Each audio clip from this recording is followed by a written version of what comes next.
आपण आता रिव्हिजन घेतोय. शब्दांच्या जाती. नाम, सर्वनाम, क्रियापद, विशेषण, क्रियाविशेषण, शब्दयोगी अव्यय, उभयान्वयी अव्यय, केवल प्रयोगी अव्यय. काळाचे प्रकार. वर्तमान काळ, भूतकाळ, भविष्यकाळ. काळाचे उपप्रकार. सामान्य वर्तमान काळ, अपूर्ण वर्तमान काळ, पूर्ण वर्तमान काळ. सामान्य भूतकाळ, अपूर्ण भूतकाळ, पूर्ण भूतकाळ. सामान्य भविष्यकाळ, अपूर्ण भविष्यकाळ, पूर्ण भविष्यकाळ. वाक्याचे प्रकार. अर्थानुसार.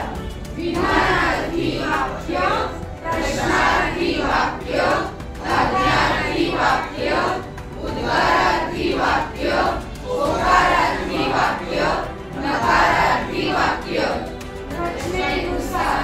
केवल वाक्य, मिश्र वाक्य, संयुक्त वाक्य. विरामचिन्हे. पूर्णविराम, स्वल्पविराम, अर्धविराम, अपूर्णविराम, प्रश्नचिन्ह, उद्गारवाचक चिन्ह, अवतरण चिन्ह, संयोग चिन्ह, अपसारण चिन्ह. नाम, सर्वनाम, विशेषण, क्रियाविशेषण, क्रियापद. बरोबर आहे ना? क्रियापद, शब्दयोगी अव्यय, उभयनवी अव्यय आणि केवल प्रयोगी अव्यय. मी राम आहे. मी कोण आहे? अरे मी हा शब्द कुठल्या शब्दांच्या जातीमध्ये जातो? सर्वनाम. बर, मी तुमचं एक बेसिक एक टॉपिक मॅथमॅटिक्स शिकवणार आहे. 8 मिनिट सांगितले मला सर, आम्हाला सर्कल शिकवा. तुम्हाला काय शिकवू? एकच सांगा कुठला? Circle, quadrilateral, triangle. काय पाहिजे तुम्हाला सांगा? एकच सांगा. एकच येणार, मला तेवढा वेळ नाही. एकच घ्यायला आहे. क्वाड्रिलेटर घ्यायचं.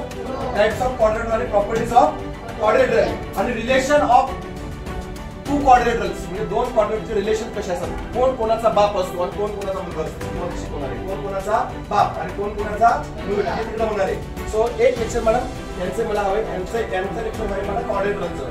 सर्कल त्या मुलांचे घेणार आहे. तुमचं quadrilateral, types of quadrilateral, definition of quadrilateral, properties of quadrilateral आणि रिलेशन्स बिटवीन टू क्वाड्रिलेटर्स आणि एरियाज ऑफ क्वाड्रिलेटर्स. कोणत्या क्वाड्रिलेटरचा एरिया कसा करायचा? परत जिंदगीत पाठ करायची गरज वाचणार नाही. Yes sir no?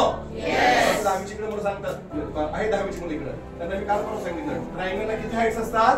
3 हाईट्स. किती बेसेस असतात? पण ट्रायंगलचा बेस कधी ठरतो? हाईट वर. हाईट कधी ठरते? परपेंडिक्युलर. सो तुमचे मी ते घेणार. सो तुमच्याकडनं मला सगळ्यांकडनं मदत हवी. तुम्ही सगळेजण मदत करायला मला तयार आहात का? कोण पण मला मदत करायला तयार आहात? हात वर तिकडे जाणार कबुली करत. सगळेजण मला मदत करायला तयार आहात? नक्की 100%. तुम्ही 50-50 रुपये घेऊन या. तुम्ही कबूल केले आहात ना? तुम्ही मी काय म्हणतो तुम्हाला मदत करायला तयार आहात का? तर येस. तुम्ही हात वरती घेतले की नाही? आता करा ना. उद्या कोण पण 50-50 रुपयांना कमिटमेंट ना. कोण कोण आता तयार आहे? टाकीच्या पोराने भांडवल म्हणजे सर 100% 50 रुपये दिला. पण आम्हाला शिकू द्या, आम्हाला मोठं होऊ द्या, आम्हाला कामाला लागू द्या. आम्ही पैसे आणतो. पैसे आले सुद्धा आम्हाला शिकवा ना मोठं होण्यासाठी. हे तुम्हाला सुचलं का? तुम्ही पैसे देऊ शकता. कधी देऊ शकता? काय घेतलं पाहिजे? मोठे कसे होणार? निसर्गाच्या नियमाप्रमाणे तुम्ही मोठे होणार. निसर्ग तुम्हाला कालच्यापेक्षा मोठेच आहे तुम्ही. पहिल्यांदा काय घेतलं पाहिजे? शिक्षण, डिग्री, नोकरी, पगार आणि मग पैसे. Sir no? तसं काही नको. तुमच्याकडे पैसे वगैरे काय नको.